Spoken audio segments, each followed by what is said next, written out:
Hi, I'm Griffin Johnson, the armchair historian. Military history and the history of Germany is a subject that intersects more often than not. Since its inception, the German state has cultivated a strong martial attitude as both a matter of security and national policy.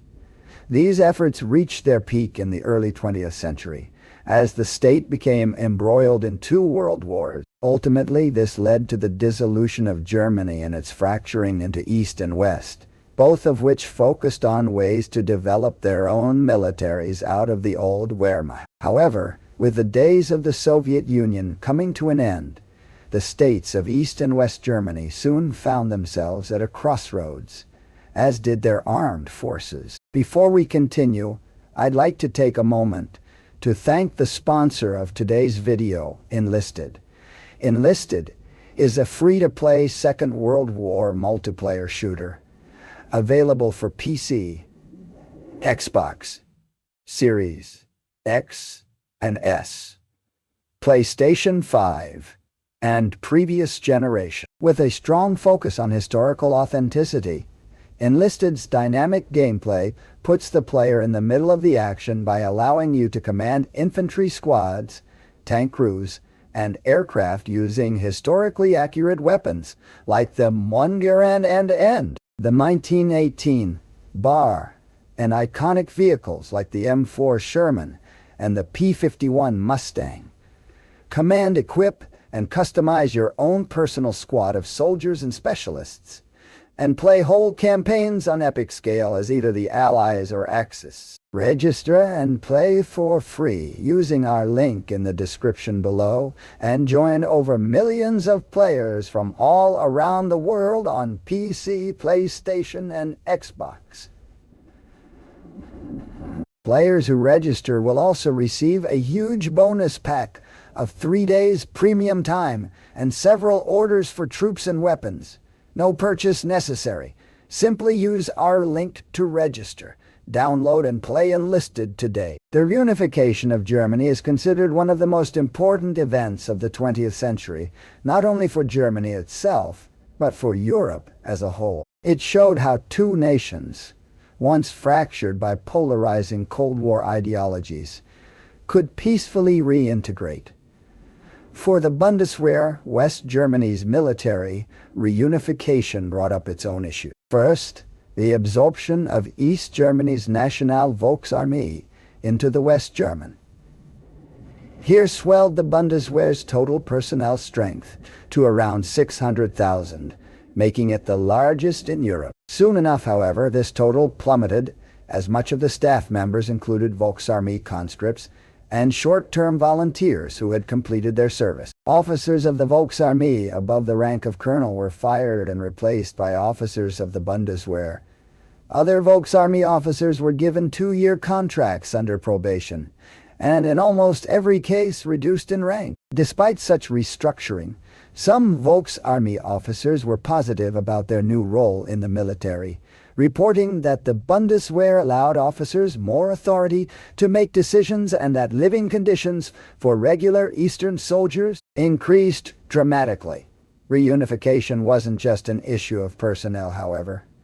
Along with the staff of the Volksarmee, the Bundeswehr also inherited a vast stock of Soviet-built tanks, trucks, and guns, numbering in the tens of thousands. Along with this, they were saddled with a huge supply of munitions, including 350,000 tons of ammunition. This soon presented a problem, as this large stockpile of arms violated the Treaty of Conventional Forces in Europe, which dictated arms and personnel reduction. With these restrictions in place, Germany went about the process of reducing its personnel from 600,000 to 370,000, and removing large swaths of military hardware from its stores. Armored vehicles, fighting jets, and ships of the Volksarmee were dismantled, scrapped, or sold as surplus to other nations. With all of the downsizing and renovation of the Bundeswehr, Cold War limitations on the Bundeswehr's capacity to manufacture and possess a wider array of conventional arms were lifted. allowing them to expand or retrofit their arsenal on their own terms. While the Bundeswehr was only allowed to operate in a defensive manner after 1994, constitutional terms were amended to define defense to also include crisis, reaction, and conflict prevention anywhere in the world, giving the Bundeswehr far more reach than it ever had. Since the 1990s, the Bundeswehr's international responsibilities grew, but spread their shrinking resources even thinner. From 1990 to 2019, defense spending fell by 34%, total manpower by 60%, battle tank numbers dropped from 6,700 to 245, combat aircraft and helicopters from 1345, while general military equipment was placed in storage, sold off as surplus, or dismantled for scrap. Since reunification, the Bundeswehr has been deployed across the world multiple times. In 1995, the Luftwaffe experienced combat action for the first time since the Second World War, when 6 interdictor strike version Tornado aircraft, escorted by 8 electronic combat reconnaissance Tornadoes, took part in Operation Deliberate Force, a NATO-led air campaign against Bosnian Serbs around Sarajevo during the Balkan conflict. The Luftwaffe would later take part in the Kosovo War under NATO leadership in 1999, noted among the British press, with The Sun using the headline Luftwaffe and the RAF into battle side by side. Throughout the 1990s and 2000s, the German Army, the Heer, has been deployed in numerous countries throughout the world, including Somalia, Bosnia, Albania, Kosovo, Macedonia, East Timor, Afghanistan, and finally again in Kosovo with NATO. At the same time, the Deutsche Marine, Germany's navy, has been active in the NATO blockade of Yugoslavia, anti-terrorism, actions in the Middle East, anti-piracy operations in the Horn of Africa, and several operations throughout the Mediterranean.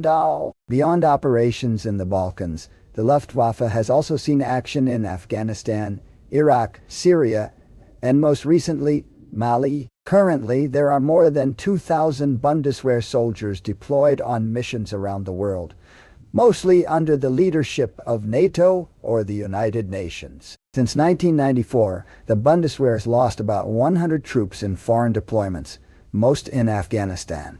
As part of its obligations to the NATO alliance, Germany has been maintaining a number of partnerships with several neighboring countries. Since 1989, the Franco-German Brigade has operated under the supervision of a French and German partnership within the multinational Eurocorps and still operates today. Dutch-German military cooperation has also been very strong ever since the establishment of the German-Netherlands Corps headquarters in 1995, with the two commands often relaying responsibilities of several armed service branches to each other. More recently, Germany has formed integration initiatives between its military and that of Czech, Romanian, Norwegian, and Polish armed forces. After reunification, the infantry of the Bundeswehr made use of the G3 assault rifle as part of its standard issue equipment, alongside a common-use 5-color fleck-turn camouflage uniform. Despite several changes in the uniforms of the Bundeswehr, the fleck-turn camo pattern barely changed, with the only major alterations coming in the form of patterns such as the Trappentarn camo used in Afghanistan and Mali. In 1997, the Bundeswehr began replacing the G3 with the more modern G36 assault rifle, but later found that the G36 came with several issues, namely a lack of range and penetrating power, along with accuracy problems as a result of overheat. These issues led the German military to pursue the adoption of the HK416 in 2019, with the Heer intending to be fully equipped with it as standard issue between 2024 to 2029. In terms of vehicles, the Germans are looking to replace their Marder infantry fighting vehicles, which had been in service since 1971, with Pumas. More notably, The Leopard 2 tank fleet of 266 is set to be increased to 328 by 2028, but since their agreement with Eurocopter was made in 2013, a total of 51 Eurocopter Tiger UHS are in service with the Heer. Within the Luftwaffe, a variety of aircraft spanning multiple combat and support roles are in active service, including the older Panavia Tornadoes and Eurofighter Typhoon combat aircraft. In a post-Cold War world, the downsized Bundeswehr found itself with little need for large-scale conscription. As a result, the demand for conscripts fell, and the military's heightened medical standards would keep the pool of potential recruits intentionally small. By 2010, conscription had been shortened from 18 months to just 6. Many military officials criticized the shortened conscription period and were concerned that full abolition of conscription would lead to recruitment shortages. Inevitably, the reforms led to conscription being suspended by July 1, 2011. From here, the Army transitioned into a professional army of volunteer recruits. In addition to the change in the number of personnel, the Bundeswehr underwent another important change in the composition of its staff. Beginning in 1993, women were permitted to serve as enlisted personnel and non-commissioned officers in the medical service and army bands. Over the years, opportunities for women serving in the military have expanded further. Since 2001, women have been able to serve in all roles of the armed services without restriction, in part thanks to differing requirements in physical performance, which make up the military's basic fitness test. Since 1996, Germany has had its own special forces, the Kommando Spezialkräfte, or Special Forces Command. The commando was formed after German citizens had to be rescued from the Rwandan genocide by Belgian paracommandos in 1994. Further reforms in October 2000 led to the establishment of the Joint Support Service to concentrate military police and other supporting functions such as logistics, supply, and communications under one command. This became the fourth branch of the military. A fifth branch, the Joint Medical Service, was also created for the reorganized medical support within the military. As of 2021, however, the Minister of Defense published a plan to dissolve and reintegrate them into other military branches. Lastly, there is a Cyber and Information Space Command, the sixth branch formed in 2017 and tasked with commanding the cyber. Military intelligence, geoinformation, and operative communication units of the Bundeswehr. Throughout this period, the Bundeswehr continued to be downsized even after suspending conscription. In late 2004, the last unit of Naval Bundesmarine Tornadoes was disbanded, with the entire maritime combat role reassigned to the Luftwaffe. In September 2014, the Bundeswehr acknowledged chronic equipment problems that rendered its armed forces unable to deliver its defensive NATO promises. Dysfunctional weapon systems, armored vehicles, aircraft, and naval vessels were considered unfit for immediate service due to a neglect of maintenance, along with serious equipment and shortages of spare parts. A major contributor to this downsizing can be assigned to Germany's heightened standards of practice, with inspection standards often leading to equipment being designated as unfit over minor issues. When it comes to bureaucracy, reviewing conditions, and the procurement of equipment throughout the military, the German system is regarded as both slow and at times dysfunctional. Ordering replacement equipment can take years, not only for tanks and ships, but also for more mundane items. It took Germany about a decade just to deliver new battle helmets for its forces. One reason for these setbacks lies in laws that allow the losing bidder for a defense contract to challenge the decision in court, which can stall a delivery for years. The German military budget is renegotiated every fiscal year, and money that has not been spent by the end of the year is essentially withdrawn. This leads to delays and underfinancing. As a result, the Bundeswehr has somewhat of a reputation for wasting money. When Ursula von der Leyen was Minister of Defense between 2013 to 2019, she was accused of spending hundreds of millions of euros on consultants alone. After Russia's annexation of Crimea in 2014, Germany announced an increase in defense spending. Whether this was retaliatory or implemented as a measure of caution isn't certain, but in May of 2015, defense spending was announced to be increased by 6.2% over the next 5 years in an effort to modernize the military. The 2015 reform set a required strength of 185,000 soldiers. Plans were also announced to significantly expand the tank fleet to a potential number of 328.